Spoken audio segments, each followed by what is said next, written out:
आज हम बात करेंगे कोलाइटिस के बारे में। आपने ulcerative colitis, Crohn's disease, IBD, IBS सबके बारे में अलग अलग सुना है, लेकिन बहुत लोगों ने मुझसे बोला कि आप कोलाइटिस के बारे में वीडियो बनाइए और इसका इन्फॉर्मेशन आप दीजिए। तो देखिए, कोलाइटिस की बीमारी एक टाइप है आईबीडी का, जिसमें आपके आंतों में सूजन होता है और छोटे छोटे छाले होते हैं, लेकिन बहुत ही कम लोगों को इसमें ब्लड का रिसाव कभी कभी देखने को मिलता है। साल भर में एक बार, 6 महीना में एक बार, 2 महीना में एक बार आपको ब्लड देखने को कभी कभी मिल जाता है। कोलाइटिस की बीमारी अगर और आगे बढ़ती है तब जाकर के आपको अल्सरेटिव कोलाइटिस, और ये अगर आगे बढ़ता है तब जाकर के आपको क्रॉनिक डिजीज की प्रॉब्लम होती है। आप लोगों को आपका शरीर ये बीमारी होने से पहले बहुत सिम्टम देता है कि इसको किस तरीके से आप कंट्रोल कर सकते हैं। तो आज इस पे बात करेंगे कि कैसे आप इस बीमारी को समय रहते हुए कंट्रोल कर सकते हैं ताकि ये बीमारी आपको ना हो।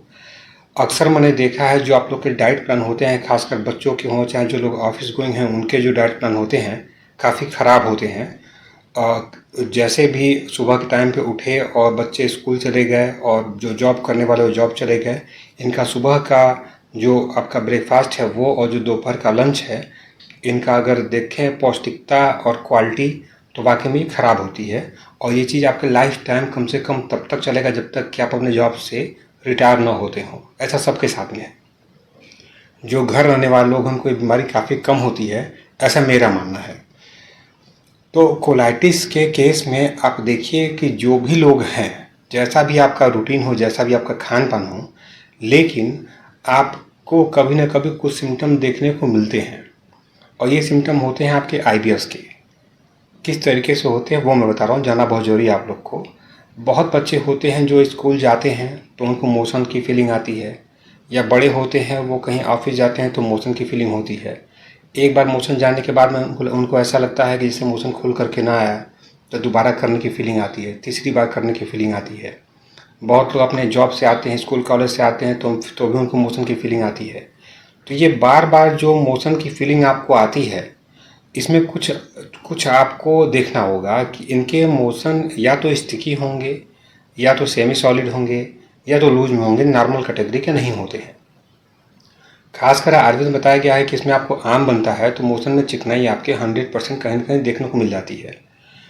अब ये चिकनाई अगर आपके शरीर में लगातार बनी रहती है तो उस कंडीशन में आपको आपके डॉक्टर अंत में चल कर के ये बोल देते हैं कि आपको आईबीएस की प्रॉब्लम हो गई है। ये सिम्टम आपको रोग होने से कई सालों पहले आपको देखने को मिल जाते हैं। अचानक ये बीमारी कभी किसी को नहीं होती है। दुनिया में कोई भी बीमारी अगर हो, आप देखेंगे अचानक नहीं होती है, कहीं न कहीं कुछ न कुछ सिम्टम मिल जाएगा। जब आपके मोशन में आम आता है तो आपके शरीर में थकान, कमजोरी, आलस, चिड़चिड़ापन, वजन का कम होना, बालों का असमय पकना, बालों का झड़ना, स्किन की प्रॉब्लम, ये सब चीज़ आपको देखने को मिल जाती है। नाखून वगैरह के जो आपके शाइनिंग होती है वो शाइनिंग काफ़ी डाउन होने शुरू हो जाते हैं। लगभग आपको ये चीज़ देखने को मिल जाता है कि शरीर कहीं न कहीं से आपका कमज़ोर हो रहा है, एनर्जी का लेवल जो आपका है वो कहीं न कहीं से डाउन जा रहा है। तो जब तक ये आम का मतलब क्या है? बिना पचा हुआ भोजन मोशन से बाहर निकल गया, तो उस कंडीशन में आपको प्रिकॉशन रखना है ये कि अपने पाचन तंत्र को बढ़ाएं। इमीडिएट अगर आपको ऐसा लगता है, कभी भी 6 महीना में, साल भर में ऐसा लगता है, तो अपने लाइफ स्टाइल से मिर्च, मसाला, होटल के बने खाने, जितने भी आपके पैकेट बंद सामान होते हैं, ये कॉन्स्टिपेटेड फूड हैं, ये इनको आप लेना बंद कर दीजिए। अगर आप नहीं लेते हैं तो कन्फर्म है कि आगे चल करके आपको कोलाइटिस, अल्सरेटिव कोलाइटिस या क्रॉन्स डिजीज होने का खतरा बहुत ज़्यादा हो जाएगा। आपका शरीर तो आपको इंडिकेट हर समय कर देगा। अब बहुत लोग क्या करते हैं, जहाँ तक मैंने देखा है, कोई मेथी खा करके इसको कंट्रोल कर लेता है, कोई एलोपैथिक दवाई खा करके कंट्रोल कर लेता है। तो ये जो कंट्रोल करते हैं आप और कंट्रोल करके खुश होते हैं कि आपकी बीमारी ख़त्म हो गई है, तो वो ख़त्म नहीं होती है। अब ये जब दोबारा ये बीमारी आपको होगी, होनी तो ऐसा है, जब दोबारा होगी तो उस कंडीशन में आपका शरीर, आपका जो इम्यूनिटी है, इसको रोकने के लिए कमज़ोर पड़ जाएगा। बार बार आप एंटीबायोटिक्स खाते हैं, बार बार एंटी डायरियल दवाई जो खाते हैं आप लोग अपने लाइफ में, तो उस कंडीशन में ये दिक्कत आपको हो जाएगी। कुछ पेशेंट ऐसे होते हैं जिनको कॉन्स्टिपेशन बहुत ही ज़्यादा होता है, जैसे कि कुछ लोग होते हैं जिनको 2 दिन 3 दिन पर मोशन होता है, ऐसे भी पेशेंट होते हैं। उन लोगों को भी ध्यान देने की बात है, उनके आंतों के ऊपर में एक्सेस प्रेशर लगने के कारण ये दिक्कत उनको हो सकती है। तो उनको भी ये ध्यान देना है कि उनका पेट साफ रहे, खाना पचे। मेन टॉपिक है खाना पचे। खाना अगर बचेगा तो आपको कोलाइटिस की बीमारी नहीं हो सकती है, और कोलाइटिस अगर यहीं पे आपने रोक दिया तो अल्सरेटिव कोलाइटिस या क्रॉन्स डिजीज की बात वहीं हट जाती है। कभी कभी आपको ब्लड आता है, तो ब्लड आपको तब आता है जब कहीं से ऐसा कोई चीज़ आपके इंटेस्टाइन में जाएगा जो उसको इरिटेट करेगा। तो गर्म मसाले इरिटेट करते हैं। जैसे आप इलायची ले लीजिए, इलायची है, आपका अदरक है, सौंठ है, सूखी हुई अदरक होती है, जायफल है, जावित्री है, कबाब चीनी है, ये सब इरिटेट करते हैं। गरम मसाला, मीट मसाला इरिटेट करेंगे आपको।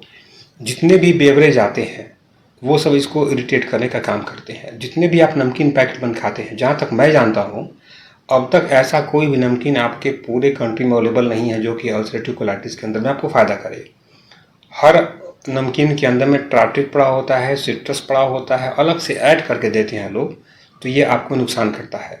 अचार लोग खाते हैं पैकेट बंद लेकर के, चाहे घर बना करके, वो अचार भी आपका अल्सरेटिव कोलाइटिस के लिए पॉइजन होता है। अगर शुरुआती दौर में मोशन आपको बार बार फीलिंग आती है तो उस कंडीशन में इसको स्टॉप करें। इन सब चीज़ को आपको नहीं लेना है।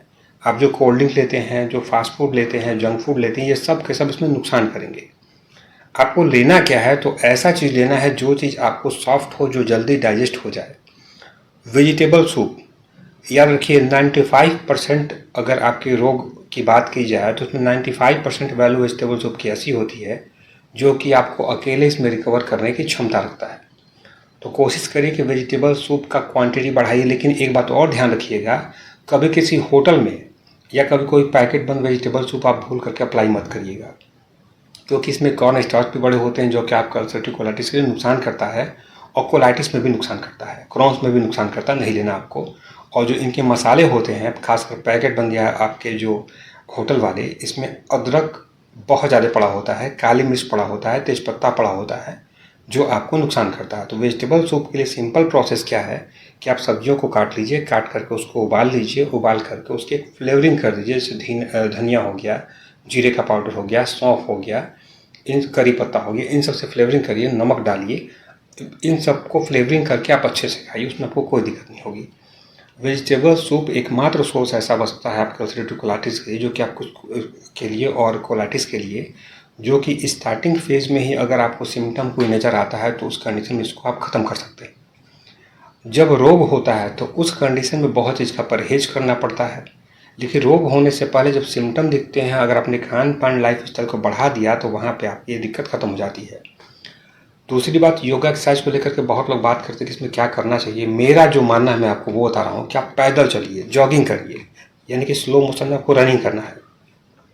रनिंग आप जितना अधिक करते हैं उतना ही बेहतर, आपको कोलाइटिस में ही नहीं लगभग हर बीमारी में आपको हेल्प करता है। तो इसको आप करें, इससे आपको बहुत ही अच्छा बेनिफिट मिल जाएगा।